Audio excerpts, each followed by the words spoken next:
Bayangkan seseorang yang berjalan di taman yang penuh bunga, tapi seluruh perhatiannya sibuk membahas hal-hal yang terjadi kemarin atau mencemaskan besok.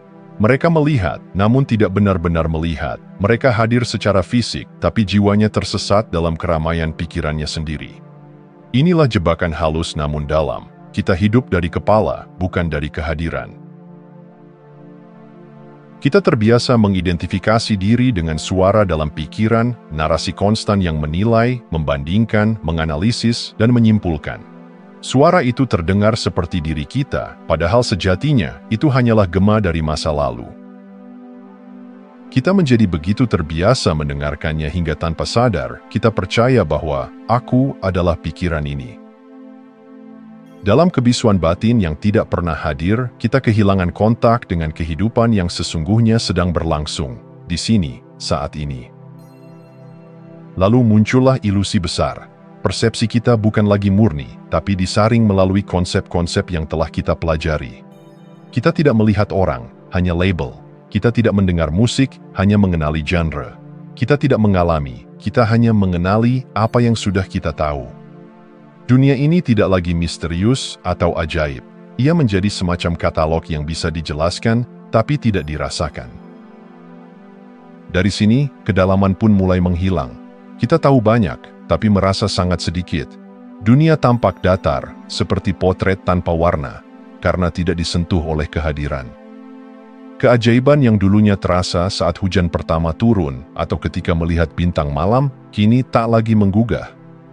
Bukan karena dunia berubah, tetapi karena perhatian kita tak lagi utuh. Untuk kembali merasakan hidup, kita perlu mundur selangkah dari pikiran dan masuk ke kehadiran. Bukan dengan memusuhi pikiran, tetapi dengan menyadari bahwa kita bukan dia. Kita adalah kesadaran yang melihat pikiran itu, yang menyadari suara, tapi tidak terseret olehnya. Hanya dari tempat sunyi inilah, kehidupan bisa mulai terasa kembali, bukan sebagai konsep, tapi sebagai denyut yang nyata. Dan di titik itu, kita tak lagi menjadi budak dari kepala, tapi kembali menjadi bagian utuh dari kehidupan yang hidup.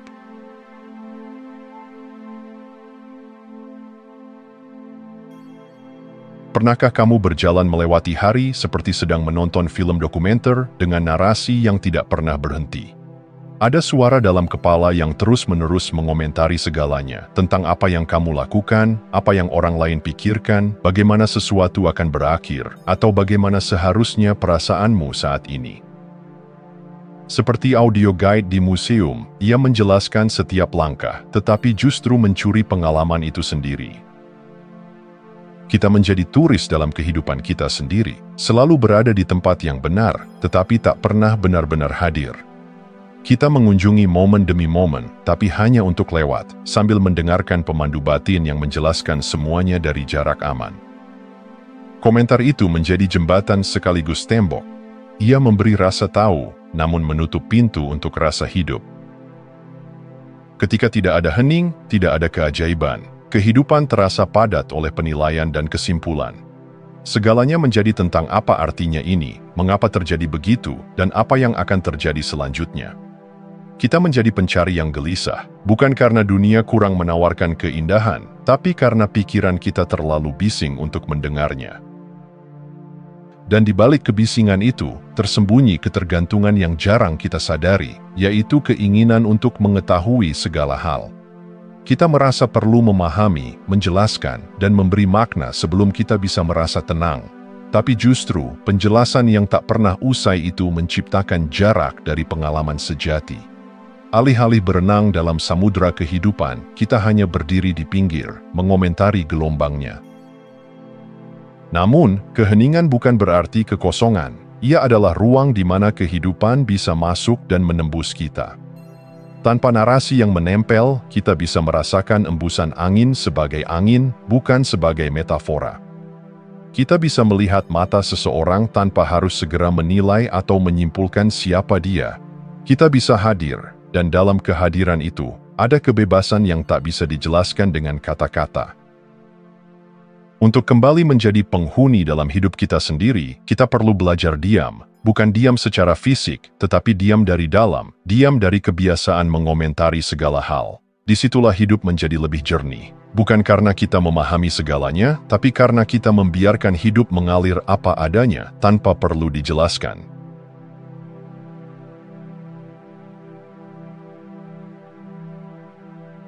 Dalam diamnya pagi, dalam sejuknya udara yang menyentuh kulit, sebenarnya ada dunia yang dalam dan hidup. Tapi seringkali kita tak benar-benar hadir di sana. Kita sedang sibuk menyusun cerita di kepala tentang apa yang akan kita lakukan, bagaimana hari akan berjalan, atau mengapa sesuatu terjadi kemarin. Dan perlahan-lahan, pengalaman yang nyata tergantikan oleh narasi internal. Pikiran menciptakan dunia kedua, dunia buatan yang selalu berusaha menjelaskan, mengatur, dan menyimpulkan. Segalanya harus memiliki makna, harus cocok dengan narasi ego. Namun, dalam proses itu, sesuatu yang lebih penting hilang, yakni kedalaman. Kita tidak lagi mengalami hujan, kita hanya berpikir tentang hujan. Kita tidak lagi melihat seseorang, kita hanya memproyeksikan cerita kita tentang mereka. Ini bukan kesalahan pikiran. Pikiran adalah alat yang luar biasa, namun ketika ia memegang kendali penuh, kita hanya melihat permukaan dari realitas. Seperti kaca yang memantulkan cahaya, tapi tak pernah bisa menyentuhnya. Dunia menjadi datar bukan karena kehilangan makna, tapi karena kita berhenti mengalami langsung dan hanya hidup melalui interpretasi.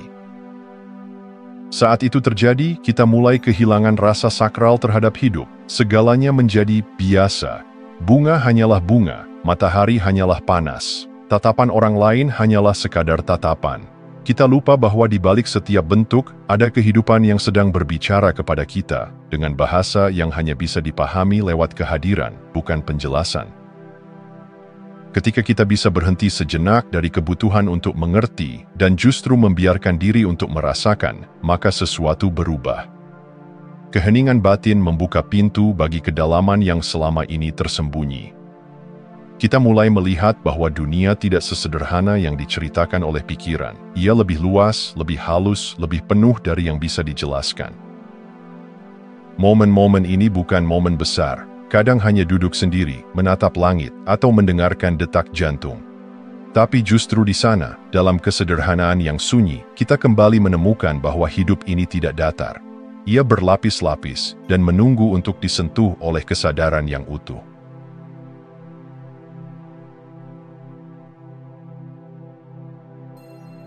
Pernahkah kamu menatap langit dan untuk sesaat merasa seperti dunia berhenti berbicara, bukan karena tidak ada suara, tapi karena batinmu hening? Di momen itu, kamu tidak lagi melihat langit sebagai langit, seperti yang diajarkan sejak kecil, tapi sebagai sesuatu yang tidak bisa dijelaskan, hanya bisa dirasakan.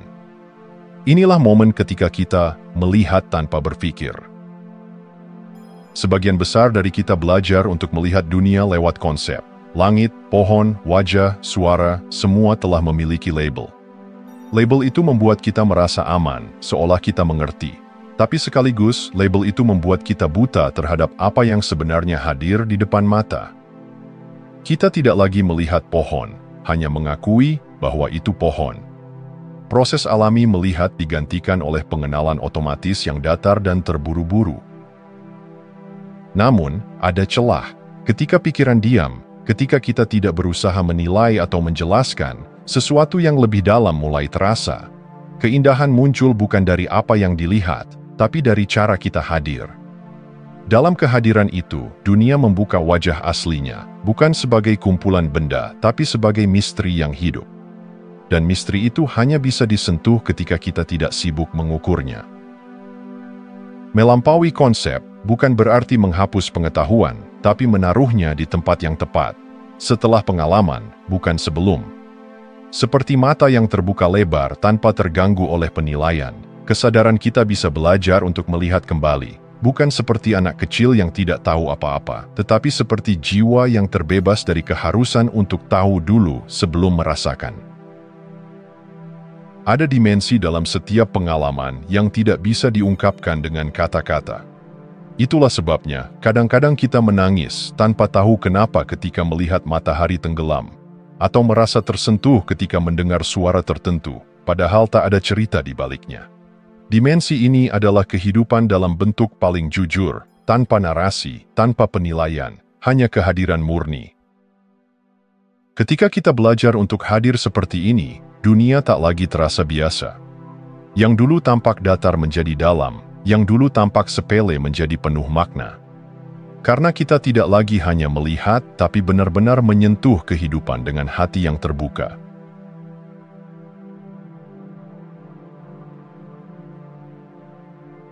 Di dunia yang haus akan jawaban cepat dan informasi instan, kita seringkali melupakan sesuatu yang sederhana namun mendalam, bahwa mengetahui tidak selalu berarti memahami, dan memahami tidak selalu datang dari pengetahuan.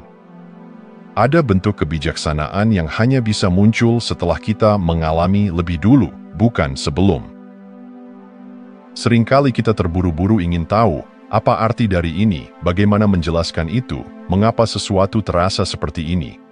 Tapi dalam kegelisahan untuk segera memahami, kita justru melewatkan kesempatan untuk hadir. Kita melewati pengalaman itu sendiri, seperti menonton pertunjukan sambil membaca ulasan kritiknya di waktu yang sama. Kita tidak membiarkan hidup menyentuh kita secara langsung sebelum kita menamainya. Padahal, ada kekuatan dalam menunda keinginan untuk tahu. Saat kita berani menunggu, membuka diri untuk mengalami tanpa perlu langsung mengerti, kesadaran kita menjadi lebih halus. Kita mulai merasakan sesuatu bukan hanya lewat pikiran, tapi lewat seluruh tubuh, emosi, dan getaran batin. Pengalaman menjadi penuh. Dan justru dari kepenuhan itulah pemahaman sejati muncul, bukan sebagai konsep, tetapi sebagai penghayatan. Menjadikan pengalaman sebagai landasan pemahaman berarti memberi hidup tempat untuk berbicara lebih dulu.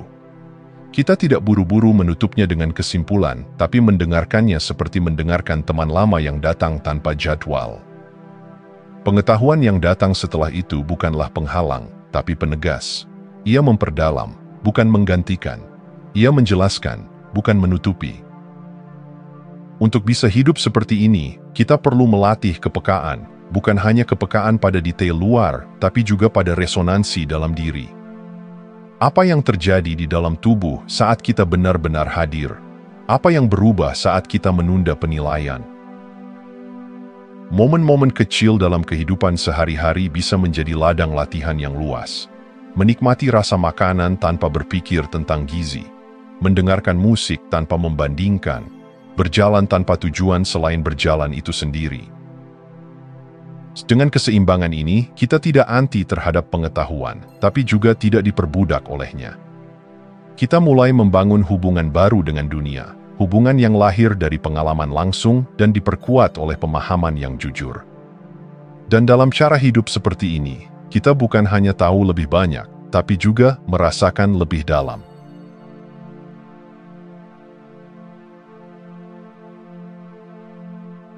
Ada momen-momen langka dalam hidup ketika segalanya terasa hening, bukan hanya di luar, tapi di dalam. Seperti ketika kita berdiri sendiri di tengah alam, dikelilingi pepohonan tinggi, atau saat duduk dalam kekaguman di hadapan keindahan yang tak terjelaskan. Di momen itu, pikiran seolah berhenti berbicara. Tidak ada kebutuhan untuk menjelaskan, membandingkan, atau menyimpulkan. Hanya ada diam, dan dalam diam itu, sesuatu yang lebih besar muncul.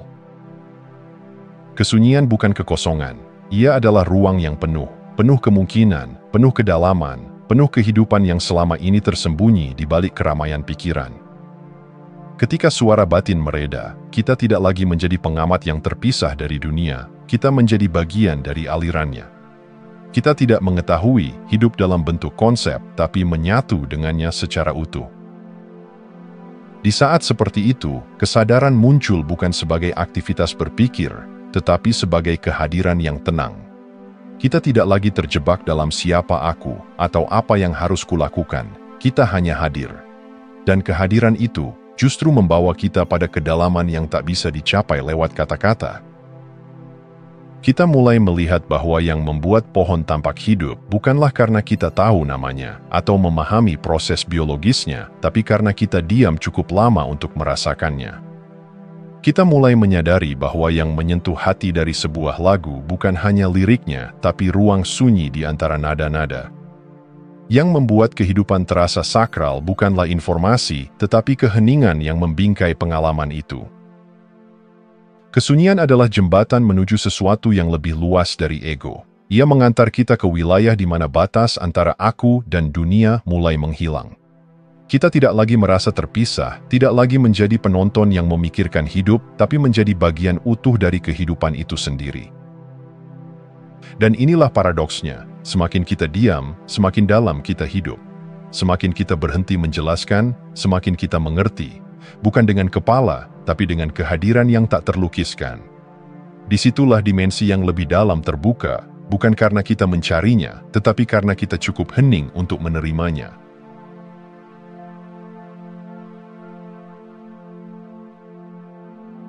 Pikiran kita sering terasa begitu nyata, begitu personal, begitu kita. Tapi jika diamati lebih dalam, sebagian besar dari suara dalam kepala hanyalah gema dari masa lalu. Rekaman lama yang terus berulang, diputar otomatis tanpa kita sadari. Mereka berbicara tentang bagaimana dunia seharusnya, bagaimana kita seharusnya hidup, apa yang baik, buruk, benar, salah. Tapi semua itu dibentuk bukan oleh kesadaran saat ini, melainkan oleh jejak-jejak yang tertinggal dari masa silam. Komentar batin yang terdengar akrab itu sesungguhnya lahir dari pengalaman yang sudah lewat. Kata-kata orang tua, tekanan sosial, nilai-nilai yang diwariskan, luka-luka yang belum sembuh, hingga ketakutan yang tak pernah disadari. Maka tak heran jika suara itu seringkali bukan membimbing, tapi membatasi. Ia tidak mengarahkan ke kehidupan yang utuh, tapi ke kehidupan yang berputar dalam pola lama. Dan lebih dalam lagi, kita mulai melihat bahwa apa yang kita anggap sebagai identitas, siapa aku, apa kemampuanku, apa nilai diriku, semuanya dibentuk oleh narasi masa lalu. Kita menjadi karakter dalam cerita yang sudah ditulis sejak lama, dan terus memainkannya tanpa sadar. Padahal, narasi itu bukanlah kebenaran, ia hanya interpretasi yang sudah begitu lama diulang hingga tampak seperti kenyataan. Membebaskan diri dari masa lalu bukan berarti melupakan, tetapi berhenti mengidentifikasi diri dengannya. Kita mulai mengenali bahwa kita bukan pikiran itu, kita bukan cerita itu, kita bukan suara di kepala, kita adalah kesadaran yang bisa mengamati semua itu tanpa harus mempercayainya. Dan dalam pengamatan yang jernih, perlahan-lahan muncul ruang baru, ruang untuk menjadi, bukan hanya mengulang. Ketika kaset lama tak lagi diputar, kedamaian pun muncul. Bukan karena segalanya menjadi sempurna, tapi karena kita tidak lagi hidup dalam bayang-bayang. Kita mulai melihat hidup apa adanya, tanpa lapisan narasi yang membatasi. Kita tidak lagi dikendalikan oleh suara lama yang berkata, "Kamu tak cukup baik, ini akan gagal, orang tidak bisa dipercaya." Sebaliknya, kita mendengarkan sesuatu yang lebih jernih, lebih tenang, lebih hadir. Dan mungkin untuk pertama kalinya kita benar-benar hidup, bukan sebagai produk masa lalu, tapi sebagai kehadiran yang segar, terbuka, dan bebas. Terima kasih sudah menonton. Jangan lupa like, komen, dan subscribe untuk dukung channel ini terus berkembang. Sampai jumpa di video selanjutnya.